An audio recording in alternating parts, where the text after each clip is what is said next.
Welcome back to Miss LaFawn's Story Corner. I'm Harper LaFawn, and this is my third book critique. The feature text I've chosen for this book critique is Gone Wild.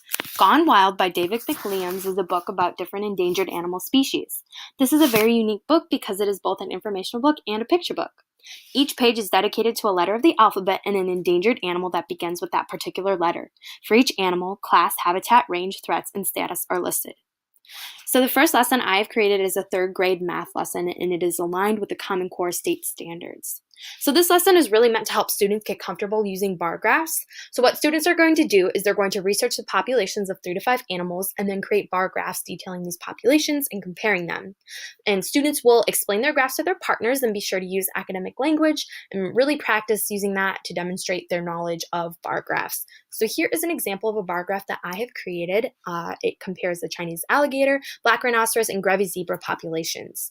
So students will then create screencasts, and they will use academic language in these screencasts. And then they're going to create Desmos lessons based on their bar graphs and have their partners complete their lesson. So here's an example of a Desmos lesson that I created based on my bar graph. And as you can see, I've included a chart. I've included some multiple choice questions that would really challenge students' knowledge of how to use a bar graph. And then I have some free response questions at the end here. And students then can make their lessons public, and then they could also share on creatables.com for other teachers and students around the world to view. So the second lesson that I have created is a 5th grade science lesson, and this is aligned with the Ohio State Learning Standards. And so students will really get the opportunity to explore ecosystems and what that term means. So students will first have the opportunity to watch live animals on live animal cams using this awesome website called explore.org, which has tons of different live animal cams and different habitat cams and a bunch of awesome resources for students to really explore and get their feet wet with. So, and this is really great too, especially if students aren't able to go to a zoo for a field trip. They can watch these animals in real time on these live animal cams. So then students are going to pick an animal. They are going to create an infographic with some basic information on the animal, and then they are going to create a Weebly blog where they will detail more information about their animal, and this can be part of a unit-long project. So here is an example of an infographic I created about Chinese alligators, and then I would go to Weebly and I would build a blog on Chinese alligators, and then I could share that with students in my small group, and then I would make sure that this blog is just public so that others can access it as well. So let's move on to the other texts.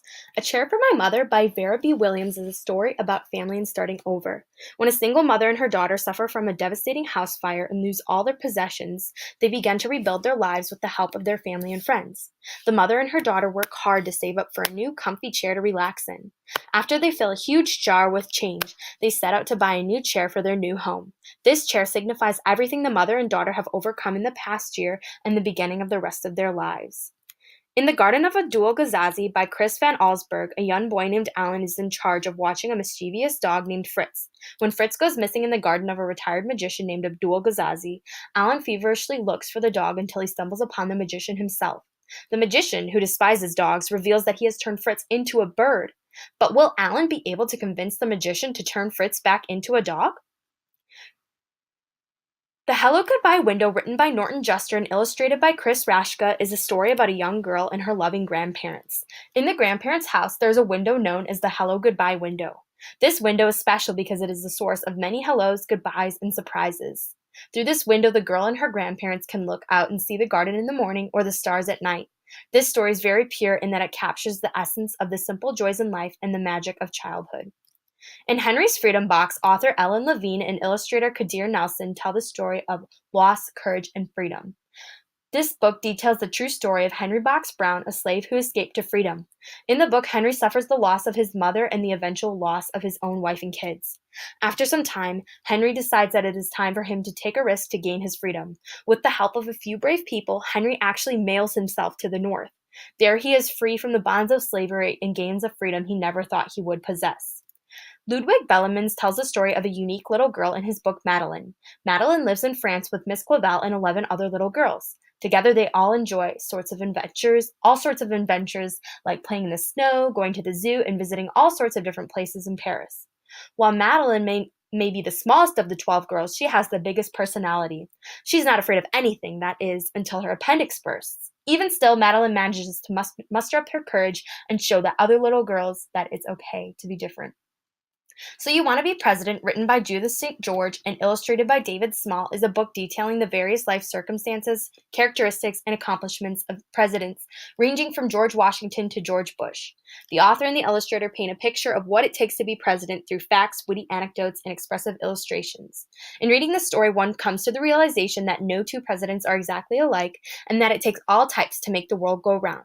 This book encourages children to dream big and reach for the stars because, who knows, maybe you will become president one day. In The Ugly Duckling, originally by Hans Christian Andersen, author Jerry Pickney retells this classic tale with the help of beautifully detailed illustrations. A young duckling who thinks he is ugly realizes that he is beautiful once he turns into a full-grown swan. This has been my third book critique. Thank you so much for listening.